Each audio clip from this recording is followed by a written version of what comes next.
এখানে নিয়েছি 500 গ্রাম গোবিন্দভোগ চাল। চালটাকে প্রথমে ভালো করে ধুয়ে নিতে হবে। যতক্ষণ বেরিয়ে পরিষ্কার জল না আসবে ততক্ষণ এটাকে ধুতে হবে। ধোয়া হয়ে গেছে, এটাকে এবারে 15 মিনিট এইভাবেই রেখে দেবো। 15 মিনিট হয়ে গেছে। এবারে চালটাকে আমি একটু অন্য পাত্রে নিয়ে, একটু বড় পাত্রে নিয়ে চালটাকে আমি একটু ম্যারিনেট করব। চামচ মতো আদা বাটা, 3 চামচ মতো চিনি, এবারে নুন দেব। এখানে দেব যে যা স্বাদ মতো দেবে, আমি আমার পরিমাণ মতো স্বাদ অনুযায়ী 1.5 চামচ নুন দিলাম। দেব এই বড় টেবিল চামচে 1 চামচ ঘি। এটা দিয়ে আমি উপস্থিত চালটাকে ম্যারিনেট করে রাখবো, ভালো করে মেখে নেব।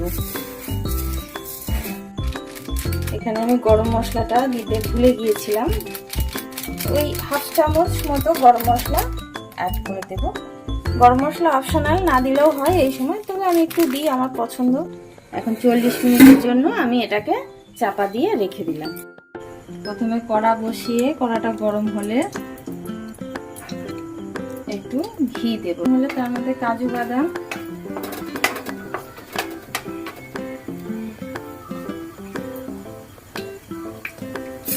কিশমিশ ভেজে নেব। তার মধ্যে এবার গোটা গরম মশলা, মধ্যে এলাচ, লবঙ্গ, দারচিনি, 2টা তেজপাতা দিয়ে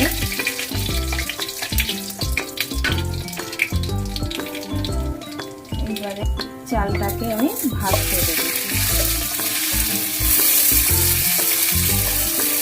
পরিবেশনের সময় একটু 1 চিমটি হলুদ আমি দিয়েছিলাম, সেটা আমি স্কিপ করে গেছি।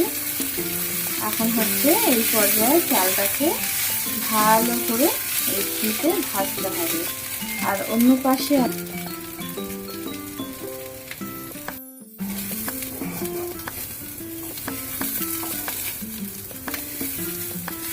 চালটা আমার ভাজা হয়ে গেছে।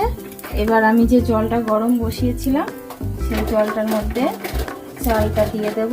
চালটা হচ্ছে 1 কাপ চালে 2 কাপ জল, এই অনুপাতে আমি চালের সঙ্গে জলটা দেব।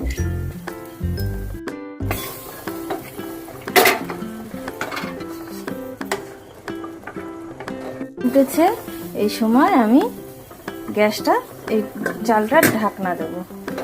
পরে আমি কাজু কিশমিশগুলো এর মধ্যে দিয়ে দেব, দিয়ে আবারও একটু নাড়াচাড়া দেব।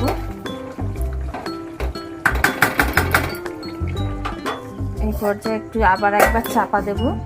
শুকিয়ে এসছে, এই পর্যায়ে আমি 2টো কাঁচা লঙ্কা, একটু গরম মশলার গুঁড়ো,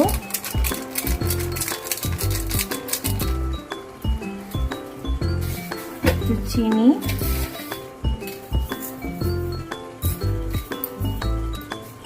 আগে আমি 2 চামচ চিনি ব্যবহার করেছিলাম, আরো 2 চামচ দিলাম, আর একটু ঘি দিয়ে